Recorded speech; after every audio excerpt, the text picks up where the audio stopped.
Merry Christmas to everyone except Jesus. Like, you really can't even write this. So, and the kicker is this article was technically published in like last year, over a year ago, and it's actually only gotten worse since then. So, Christianity Today editor says evangelicals call Jesus liberal and weak. A former evangelical leader is sounding the alarm about the direction his religion is headed in. Guess what? It's not heading there anymore. It has arrived. In fact, it has arrived so much so, and I will be tagging the article somewhere up there, that young conservative, and when I say conservative, I mean alt-right, men have been flocking to the church as young women have been leaving the church in droves. And all of these young men are like, where are the good, wholesome Christian women that believe in nationalism? And I don't want a woman to read too good. I just want her to know that eyes can read the Bible nice and right. And maybe she could give me 17 babies. Those are the men that are now flocking to the church. And there have been studies about that. And yeah, liberal, weak, woke. That is how they're calling Jesus, and how they have been calling Jesus, but also using the Bible as the cornerstone of all of their fascist rulings. I don't know, it's fascinating, but let's read this article. Well, not the whole thing, but we're going to read a couple parts of it. Oh, and hi, for those of you who are new here, my name is Shayna. I'm a journalist. I talk a lot about decentering men and child-free living. If any of that sounds like a vibe, please like, share, and subscribes. I'm also working on launching a masterclass in early 2025 that teaches people how to start their freelance writing journey so you could write for money. If that's something that you're interested in, go to my Substack. It is free, and all of the updates about that class will be there. The link is in my bio. And if I say anything that particularly resonates, I always appreciate a super thank, not a super thanks. There are other ways that you can support me, and that is in the description. So with that being said, now let's dive in. So you can read up here if you would like. I'm just going to focus on a couple sections of this, mostly this last paragraph.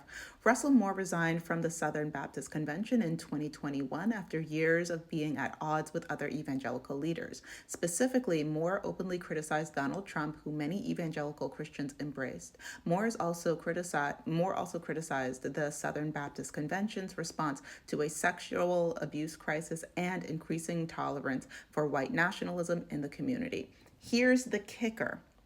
In the United States, Christianity, especially evangelical Christianity, has always been a vehicle for these terrible things that have affected all of us. It's only recently that non-Black people have realized that it has always affected all of us.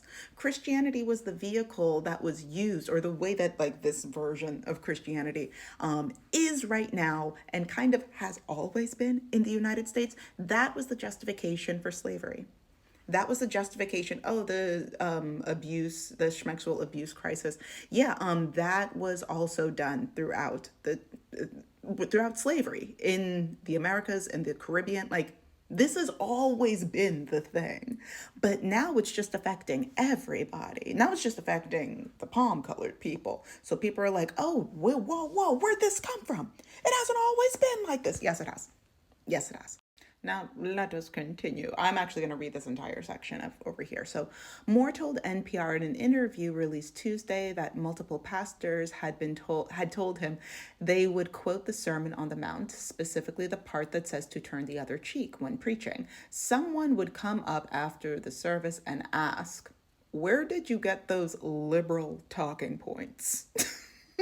Like, it literally writes itself. Okay, quick pause. I'll keep reading in a section, but quick pause. The way that these people actually do not know what is in the Bible is astounding, and yet they want the Bible to be read in schools. But here's the thing. If they're going to read the Bibles in school, I really want people to critically read said Bible in school. One of my biggest issues growing up in the church, for those of you who don't know, I grew up incredibly Pentecostal. Yeah, thoughts and prayers to baby Shayna.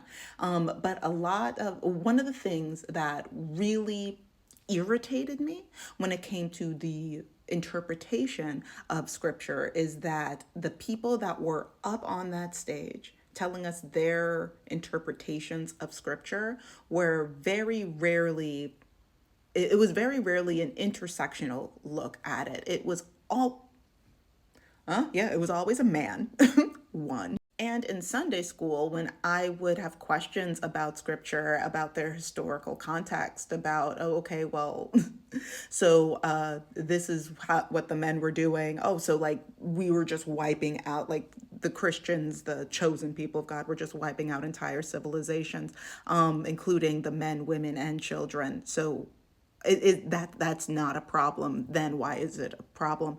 Now I don't understand I feel like things are wrong. And then I would be shamed. I would be called problematic. I would be called disruptive.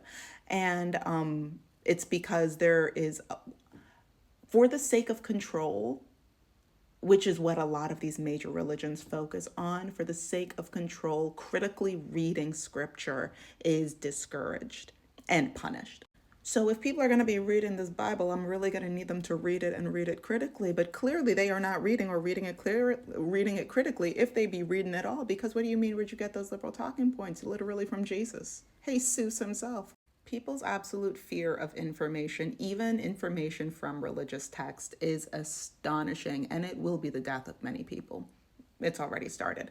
Let us continue.